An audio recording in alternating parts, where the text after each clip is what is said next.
Jaz bom nadaljeval pri tistem stavku, ko je dr. Arhar nekako povedal, kakšno strukturo bank imamo v Sloveniji in ko je omenil prve tri banke.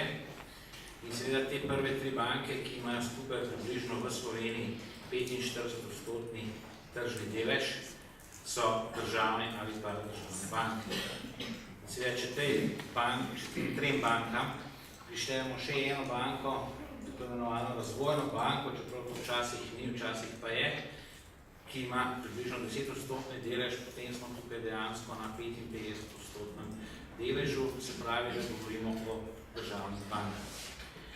In če izključimo zdaj to razvojno banko, ki vsekakor ima, oziroma je imela tudi v preteklih letih neke rezultate, pa bo zaradi specifičnosti poslovanja, lahko ugotovimo, da prve tri banke pa že dolgo nimajo prvič ne dobička in drugič tudi ni znakov, da bi se dobički ustvarjali v prihodnje. Drugimi besedami, kot je ocena tudi Banke Slovenije, so te tri državne oziroma paradržavne banke v najslabšem stanju izmed ostalih bank. Tukaj lahko bi še kakšno banko, seveda zelo majhno banko, posebej poudaril, vendar to ne bi imelo posebnega smisla. Kakorkoli že tudi iz analize, ki jo je delala Banka Slovenije, je strukturirala banke za tri skupine, se pravi te prve tri, potem ostale banke po velikosti in seveda tudi še druge banke. Skratka, osredotočam se na te prve tri državne oziroma paradržavne banke. In situacija v teh bankah je slaba. Prvič ni dobička, drugič je problem kapitalske ustreznosti in tretja zadeva je, da imajo te banke seveda zelo veliko tako imenovanih slabih terjatev. Zdaj, kaj pomeni slaba terjatev? Slaba terjatev enostavno pomeni, da je banka nekomu dala kredit.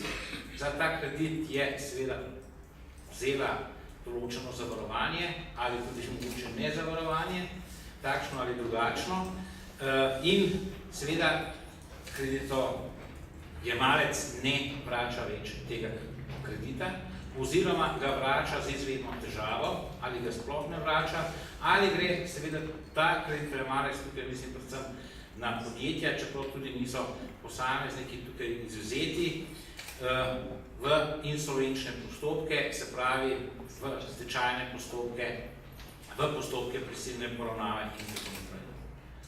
In teh slabih terjatev je veliko, glede na različna merila, ki se jih pač tudi, ki jih je postavila banka oziroma ki so popolnoma strokovna merila, seveda govorimo tukaj o nekaj milijardah, je pa tukaj seveda vprašanje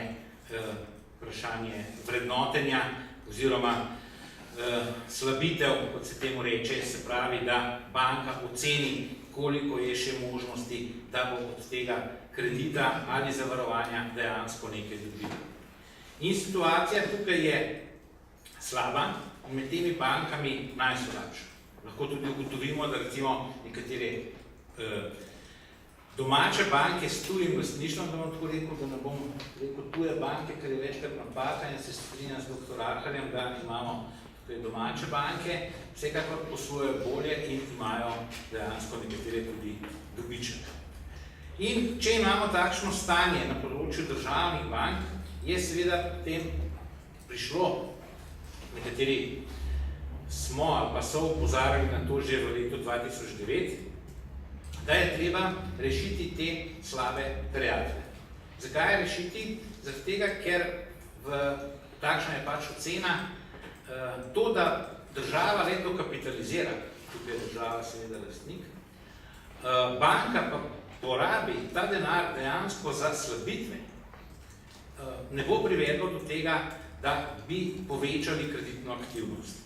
Zdaj, nekateri tudi pravijo, da ni pravih projektov, da dejansko podjetništvo je zamrlo in tako naprej, to pravijo ponovadno bankirji in da zaradi tega ne morejo tudi kreditirati.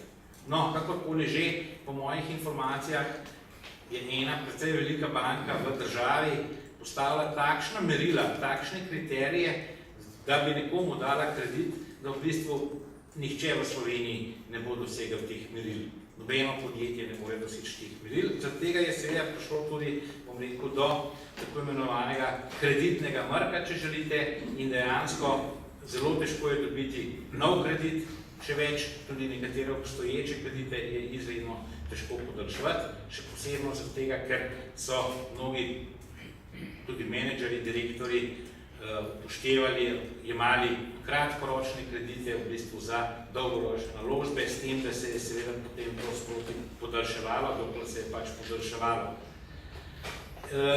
To seveda pomeni, da se postavi zdaj vprašanje, kako dejansko te slabe terjatve rešiti, oziroma kako z njimi upravljati. In tukaj je dejansko postaja več modelov,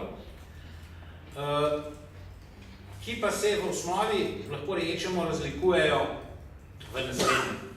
Ali to narediti znotraj banke, ali to narediti izven banke. To sta osnovno dva modela. Vse ostalo imamo potem izvedenke na tej podlagi.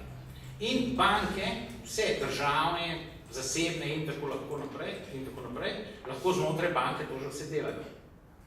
Tudi gospod Arhar mi je enkrat rekel, da so v Uniprojektu, to bo več lahko sam povedal, to že naredili leta 2008.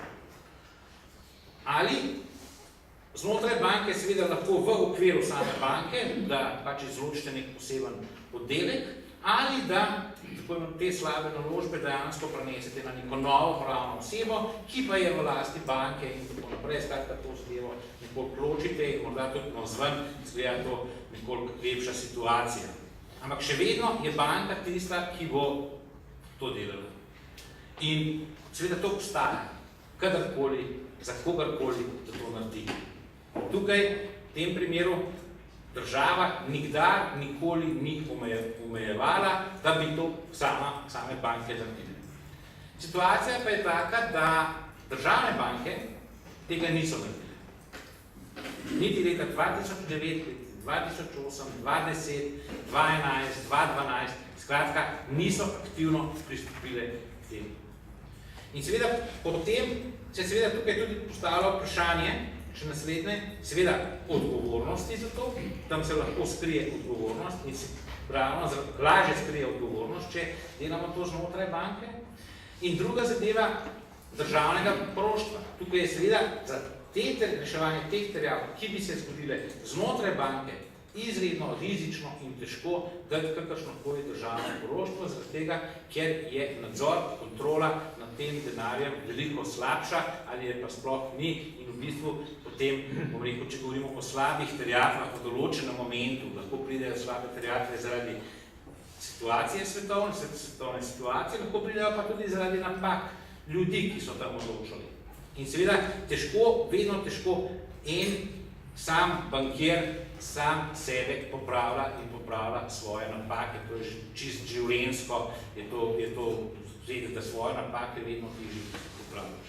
Zaradi tega smo se nekako odločili, da se to naredi izven banke in zaradi tega bo tudi jutri državni zbor odločal o tako imenovanem zakonu, ki bo uvedel družbo za upravljanje terjatev, kar z drugimi besedami pomeni, da se bodo te tako imenovane slabe terjatve prenesle na državno podjetje, družbo, ki bo v 100% lasti države in ta družba bo lahko izdala tudi obveznice in bo bankam v zameno za te slabe terjatve, ob predpostavki, da nekaj so še vseeno vredne, če niso nič vredne, potem ne bo nič, če pa so nekaj vredne, pa bo seveda izdala obveznice z državnim poroštvom in seveda to po drugi strani tudi pomeni, da bodo seveda banke imele v svojih bilancah boljšo naložbo.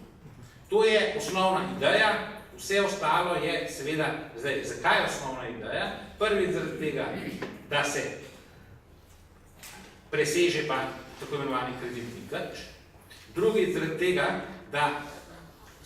ker se je ugotovilo, da sama dokapitalizacija ne bo dovolj. In seveda tretjič tudi, da se ugotovi odgovornost za morebitne, oziroma za tiste kredite, ki pa so dejansko narejeni iz malomarnosti ali na podlagi katerih koli drugih povezav, skratka, kjer se niso držali bančnih pravil, ker navsezadnje vsaka banka ima zelo natančno napisano, kako in kdaj se komu da kredit. Se pravi, te terjatve se bodo urejale izven bank. Naslednja zadeva, kar je ugotavljamo tudi, da ta ukrep ni zadosten.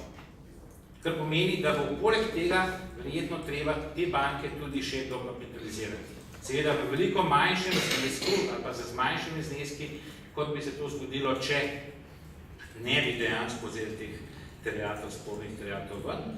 In tretje, to se pravi, to bo drugi ukrep, in tretji ukrep je seveda sprememba nadzora, se pravi nadzornikov v samih bankih in seveda sprememba v upravah oziroma drugačno menedžiranje bank. Namreč, brez teh treh ukrepov skupaj dejansko ocenjujem, da ne bomo prišli na zeleno vejo oziroma ne bomo, bom rekel, na nek način sanirali teh bank. Na koncu tega mojega prvega prispevka še sam se postavljam dejansko vprašanje, pa kakorkoli že ne mislim tukaj na nobeno, bom rekel, posebno odgovornost, ampak enostavno vprašanje, kdo vse je v zadnjih 5, če želite tudi 10 letih, no še to nikakor vezati samo eno ali 2 banki, upravil svojo nalogo pri bankah. Na prvi vrsti imamo seveda, ali je to Banka Slovenije pravila. Po moji oceni ne. Zato, ker nadzor, Banka Slovenija ima nadzor nad bankami, nad poslovnimi bankami in bi vsekakor lahko naredili več in hitreje, oziroma zdaj v bistvu nekaj posebnega ni bilo navedenega. Ali so nadzorni sveti upravili svojo nalogo? Tudi to mislim, da ne. Ali so uprave upravili svojo vlogo? Tudi to mislim, da ne. In ali je lastnik upravil svojo vlogo? Tudi tukaj mislim, da ne. In skratka, žal se moramo iz tega naučiti to, da bo treba v prihodnje na bančnem poslovanju in verjetno tudi še na ostalih področjih v državi spremeniti videnje, spremeniti poslovne politike, spremeniti moralne, etične norme in seveda tudi strategije.